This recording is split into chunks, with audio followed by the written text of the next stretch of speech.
शिवाय.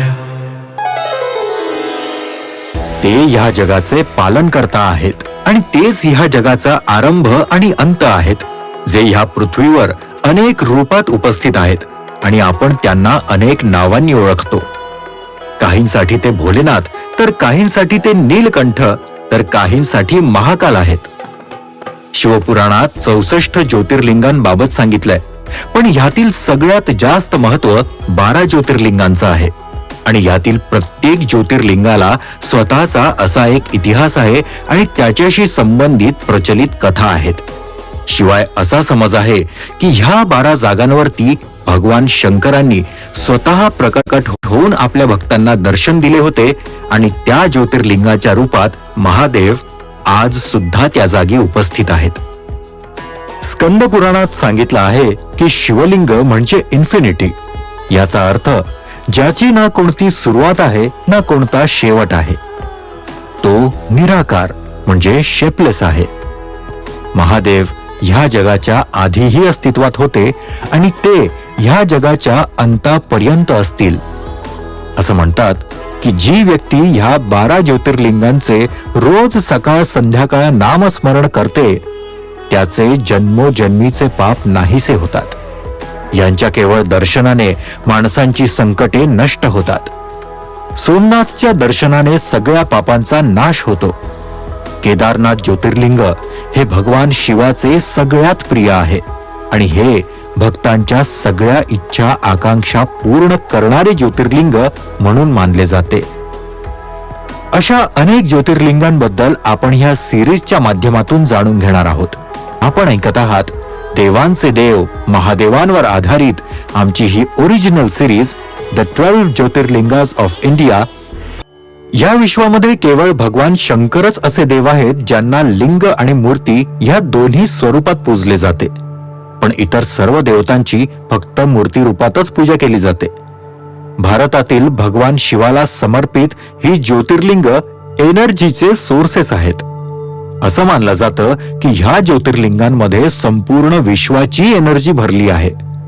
ह्या ज्योतिर्लिंगांचे दर्शन करणाऱ्या भाविकांना त्यातील एनर्जी जाणवते.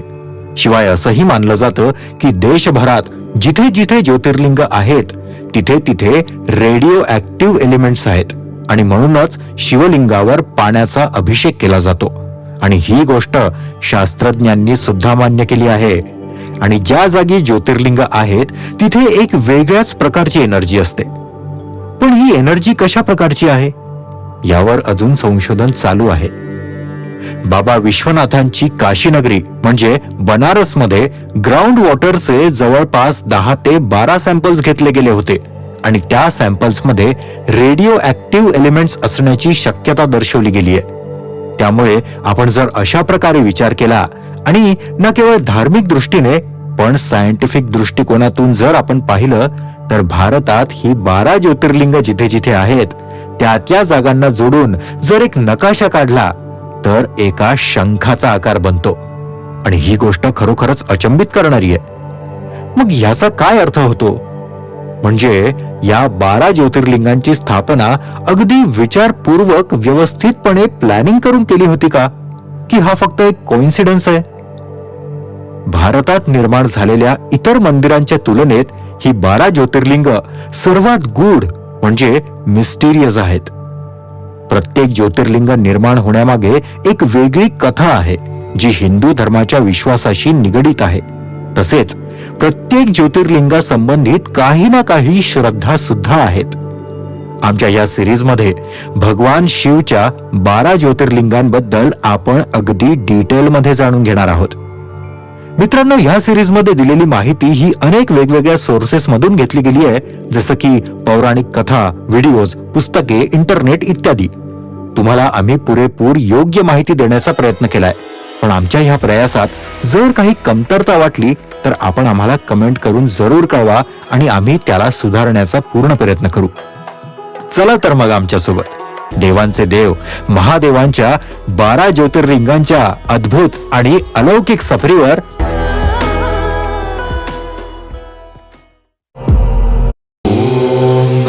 शिवाय. शिवम आणि शिवानी एक छान सुखी जोडपं. शिवानी कॉलेजमध्ये इंग्लिशची प्रोफेसर, तर शिवम बोटीवर चीफ इंजिनियर होता. त्यांना अथर्व आणि कार्तिक अशी 2 टीनेजर मुलं होती. त्या चौघांचं असं एक मस्त चौकोनी आनंदी कुटुंब होतं. शिवम सध्या बोटीवरून नुकताच सुटीवर आला होता. शिवानी आणि मुलांच्या पण कॉलेजला सुटी होती. गेल्या 2 वर्षात कोरोनामुळे सगळेच घरात राहून कंटाळले होते. काहीतरी चेंज हवा असं सारखं त्यांना वाटायचं. शिवम आणि शिवानी भगवान शंकराचे खूप मोठे भक्त होते. आता कोरोना नंतर देवाच्या कृपेनं सगळं उत्तम चाललंय म्हणून त्यांचे आभार मानून कृतज्ञता व्यक्त करण्यासाठी म्हणून त्यांनी 12 ज्योतिर्लिंगांना भेट द्यायचं ठरवलं. शिवमप्रमाणे त्याचे आई वडील सुद्धा शंकराचे निस्सीम भक्त. शिवमचे वडील शंकरराव व्यवसायानं जरी बँकर असले तरी त्यांचा 12 ज्योतिर्लिंगाचा आणि पौराणिक इतिहासाचा गाढा अभ्यास होता. पण नोकरी आणि संसाराच्या जंजाळात त्यांनाही कधीही यात्रा करायला जमलं नव्हतं. त्यामुळे शिवमने आईवडिलांनाही आपल्यासोबत येण्याचा आग्रह केला होता. जाण्याचा दिवस अगदी जवळ येऊन ठेपला. घरातील सगळेच जण ह्या अनोख्या ट्रिपसाठी खूपच उत्सुक होते. रात्री जेवण झाल्यावर घराच्या गच्चीवर मस्त चांदण्यांखाली सगळे जण गप्पा मारत आणि ट्रिप बद्दल बोलत असताना अथर्व आणि कार्तिकने शिवमच्या वडिलांना म्हणजे आजोबांना विचारलं, आबा, आता लवकरच आपण 12 ज्योतिर्लिंगाच्या ट्रिपला जाणार आहोत ना? मग आबा, त्यांना शंकराची मंदिरं न म्हणता ज्योतिर्लिंग असे का म्हणतो? त्यावर शिवमचे वडील शंकरराव म्हणाले, अरे वा अथर्व, कार्तिक, तुम्ही दोघांनी खूपच इंटरेस्टिंग, इंटेलिजंट आणि तितकाच इम्पॉर्टंट प्रश्न विचारलाय. तर मुलांनो, याविषयी अशी कथा आहे की एकदा भगवान ब्रह्मा आणि विष्णू यांच्यात कोण श्रेष्ठ आहे यावरून चर्चा सुरू झाली आणि या चर्चेचं रूपांतर वादात झालं आणि तो वाढतच गेला. जेव्हा या वादावर तोडगा निघाला नाही तेव्हा मग त्यांचा वाद मिटवण्यासाठी भगवान शिव तेथे प्रकट झाले.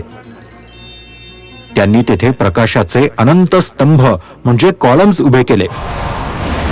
त्यातून प्रकाश दिसू लागला जो तिन्ही जगाला छेद देतोय असे दिसले. तेव्हा भगवान शिवांनी त्या दोघांना सांगितले, ज्याला प्रथम प्रकाशाचं उगमस्थान सापडेल तोच परमात्मा होईल. तेव्हा ते दोघे विरुद्ध दिशेने गेले, पण दोघांनाही खांबाचा शेवट सापडला नाही. म्हणून मग भगवान विष्णूंनी स्वतःचा पराभव मान्य करून शिवाला सांगितलं की मी शेवट शोधू शकलो नाही. तर त्या उलट ब्रह्मदेव खोटे बोलले आणि म्हणाले की मला स्तंभाचा शेवट सापडलाय. भगवान ब्रह्मदेव खोटं बोलले हे पाहून भगवान शिव खूप चिडले आणि त्यांनी ब्रह्मदेवाला शाप दिला. अशा तऱ्हेने तेव्हा ब्रह्मा आणि विष्णू यांच्यातील सर्वश्रेष्ठ कोण हा भ्रम दूर करण्यासाठी शिव महान प्रकाश स्तंभाच्या रूपात प्रकट झाले. म्हणूनच त्या स्तंभातील प्रकाश म्हणजे एक विशाल ज्योती आणि तो प्रकाशाचा कॉलम म्हणजे ज्योतिर्लिंग. भगवान विष्णू आणि ब्रह्मदेवांवरच्या त्या रागात भगवान शिव अनंत प्रकाश स्तंभलिंगाच्या रूपात पृथ्वीवर 64 ठिकाणी प्रकट झाले. त्या 64 ठिकाणांपैकी फक्त 12 प्रमुख आहेत आणि ती आता भारतातील 12 प्रमुख ज्योतिर्लिंग आहेत. हे ऐकल्यावर कार्तिक आणि अथर्व म्हणाले, वाव आबा, कसली भारी इंटरेस्टिंग स्टोरी होती. आता तर कधी एकदा ही सगळी ज्योतिर्लिंग बघतोय ना असं झालंय.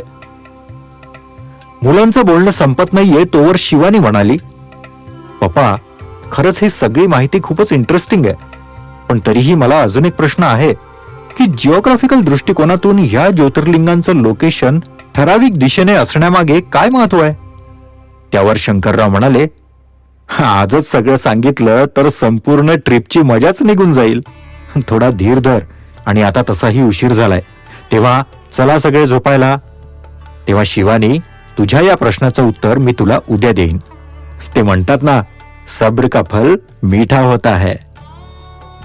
आज शिवानीला नेहमीप्रमाणे जाग आली, पण आजच्या उठण्यामध्ये नेहमीसारखी घाई गडबड नव्हती. कॉलेजची आणि स्वयंपाकाची धावपळ नव्हती. सगळं कसं शांत निवांत होतं. घरात सगळेजण शांतपणे झोपले होते. ती एकटीच घराच्या टेरेसवर आली आणि सूर्योदय पाहू लागली.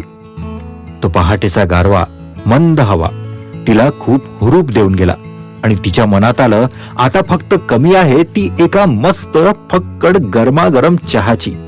आणि ती स्वयंपाकघराकडे वळणार तोच, गुड मॉर्निंग शिवानी बेटा, असं म्हणत शंकररावांनी गरमागरम चहाचा कप तिच्या पुढे ठेवला.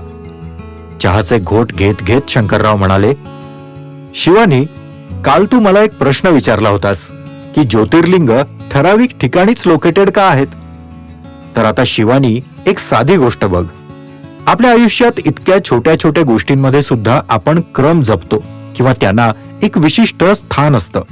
म्हणजे अगदी रोजची दिवसभराची कामं सुद्धा आपण ठराविक ऑर्डरनेच करतो. अगं एवढंच कशाला, तर आपल्या स्वयंपाकघरात सुद्धा आपण प्रत्येक गोष्ट ठराविक जागी ठेवलेली असते. मग जर आयुष्यातील रोजच्या गोष्टींना सुद्धा ठराविक क्रम असेल आणि आपण त्याच क्रमाने करत असतो किंवा त्यांची जागा सुद्धा आपण ठरवलेली असते, तर मग विचार कर, ही तर ज्योतिर्लिंग आहेत.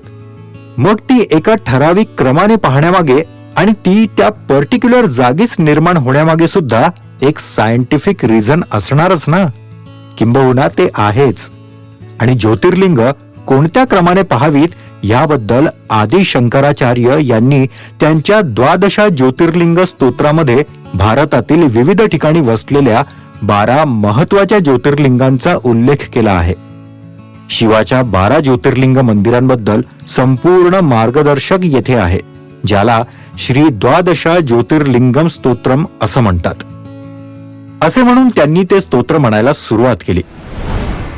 सौराष्ट्रे सोमनाथम च श्रीशैले मल्लिकार्जुनम उज्जयिन्यम महाकालम ओंकार मामलेश्वरम.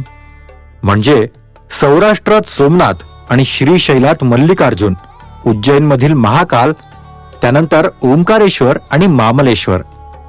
पण असं जरी असलं आणि त्यांच्या पाहण्याचा क्रम जरी दिला असला तरी ती त्याच क्रमाने पाहावीत असा काही नियम नाही, किंबहुना आपण ती आपल्या सोयीप्रमाणे पाहू शकतो. त्यावर शिवानी म्हणाली, पप्पा, शिवलिंग कुठे कुठे निर्माण झालीत आणि त्यामागची शास्त्रीय कारणे काय आहेत हे तर मला कळालं, पण ती एका ठराविक ठिकाणीच का निर्माण झाली आणि त्यामागचं कारण काय आहे हे सांगाल का. त्यावर शंकरराव म्हणाले, सांगतो. अगं ती पण एक खूपच अचंबित करणारी आणि इंटरेस्टिंग गोष्ट आहे. आणि मी आत्ता म्हटल्याप्रमाणे ही ज्योतिर्लिंग पाहण्याच्या क्रमामागे एक सायंटिफिक रिझन आहे, आणि ते म्हणजे पहिल्या ज्योतिर्लिंगापासून ते पुढच्या ज्योतिर्लिंगापर्यंत त्यातून निर्माण झालेला एक विशिष्ट प्रकारचा आकार हे आहे असे मानले जाते. आणि आपल्याला माहीतच आहे की या ज्योतिर्लिंगांमध्ये भगवान शिव अग्नीच्या स्तंभाच्या रूपात प्रकट झाले. म्हणजे प्रकाशाचा स्रोत जिथे आहे तिथे ही मंदिरे निर्माण झाली. आणि जर का आपण भारताच्या नकाशावर वरपासून म्हणजे उत्तरेकडून एक रेषा काढली आणि ही सगळी ज्योतिर्लिंग जोडत गेलो तर ही सगळी ज्योतिर्लिंग शंखाच्या आकारात दिसतात. ह्याला फिबोनाची पॅटर्न असंही म्हणतात. प्राचीन भारतीय कवी आणि गणितज्ञ पिंगला यांना निसर्गातील शंख आकाराच्या संशोधनाचे श्रेय दिले जाते. तसेच हा फिबोनाची पॅटर्न निसर्गाचा गुप्त कोड आहे असेही मानले जाते. आणि ह्या ज्योतिर्लिंगांचा जो क्रम आहे त्याच दिशेने जर आपण मार्गक्रमण केलं तर त्यातून एक सर्पिल आकार तयार होतो, जो शंखाच्या आतमध्ये असणाऱ्या सर्क्युलर शेप सारखा दिसतो. आणि निसर्गामध्ये हे असे आकार सर्वत्र आढळतात. अगदी सूर्यफुलाच्या बिया, पाईन शंकू, कोळ्याचे जाळे, तेही शंखाच्या आकाराच्या मांडणीत असतं. ज्योतिर्लिंग अनादी काळापासून पृथ्वीवर आहेत. ज्योतिर्लिंग हे ऊर्जेचे स्रोत आहेत, मग ती सौर ऊर्जा असो, अणु ऊर्जा असो किंवा आध्यात्मिक ऊर्जा. ऊर्जेचे नेमके स्वरूप माहित नाही. अगदी कमळ हे देखील सर्पिल शंखाकृती पॅटर्नचे अनुसरण करते. अगं एवढंच काय, तर UAE मधील बुर्ज खलिफा हा सुद्धा या आकाराने प्रेरित आहे, कारण वाऱ्यामुळे अशा आकारांचे कमी नुकसान होते. असं मानलं जातं की हे पॅटर्न हे ब्रह्मांड कोसळण्यापासून रोखते. आकाशगंगांचा सर्वात सामान्य आकार सुद्धा सर्पिल आहे. त्यामुळे हा आकार देखील ऊर्जेचा प्रवाह सुलभ करण्यास मदत करतो. भारतीय चंद्र दिनदर्शिकेनुसार यम दक्षिण दिशेचा स्वामी आणि भगवान शंकर त्याचा अधिपती असल्याने दक्षिण दिशा शंकराची दिशा बनते. काही ज्योतिर्लिंगे दक्षिणाभिमुख आहेत. जेव्हा त्यांच्या शालुंकांचे तोंड दक्षिणेकडे उघडते तेव्हा त्यांच्या पिंडांमध्ये अधिक आध्यात्मिक ऊर्जा असते, तर उत्तरेकडे तोंड करून शालुंका उघडणाऱ्या पिंडामध्ये कमी ऊर्जा असते. तर आता कळलं का तुला की ही ज्योतिर्लिंग पाहण्याचा क्रम असा का आहे? तेवढ्यात त्यांना ब्रेकफास्ट करण्यासाठी म्हणून बोलवायला उमाताई आल्या आणि म्हणाल्या, काय ज्योतिर्लिंगाच्या महती ऐकण्यात आणि सांगण्यात दोघे जण एवढे गुंग आहात की तहान भूक पण विसरले की काय? उमाताईंचं बोलणं ऐकताच शंकरराव शिवानीला म्हणाले, हे बघ, असं होतं माझं. पौराणिक गोष्टींबद्दल बोलायला लागलो की मी त्यामध्ये इतका तल्लीन होऊन जातो की खरंच तहान भूक अगदी विसरतो.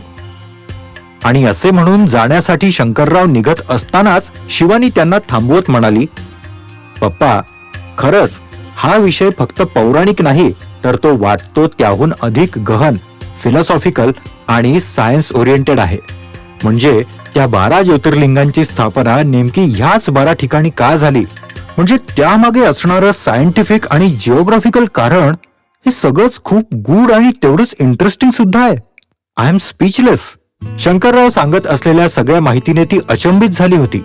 तिला असं शांत पाहून शंकरराव म्हणाले, काय मॅडम, काही बोलत नाही? त्यावर ती म्हणाली, पप्पा, काय सुंदर माहिती दिलीत. पप्पा, तुम्ही म्हणजे ना चालता बोलता एन्सायक्लोपीडिया आहात. हे सगळं ऐकल्यावर मला आपण पहिलं ज्योतिर्लिंग कुठलं बघणार आणि त्याबद्दल जाणून घेणं ही याची खूपच उत्सुकता लागून राहिली आहे. त्यावर शंकरराव म्हणाले, शिवानी, याचं उत्तर माझ्याकडे आहे, पण उमाने केलेल्या सुग्रास ब्रेकफास्टच्या वासामुळे आता माझी भूक इतकी चाळवली आहे की आधी त्यावर मस्त ताव मारतो आणि तुझ्या प्रश्नाचं उत्तर उद्या दिलं तर चालेल ना? तेव्हा थोडं धीर धर. ते म्हणतात ना, आधी पोटोबा मग विठोबा.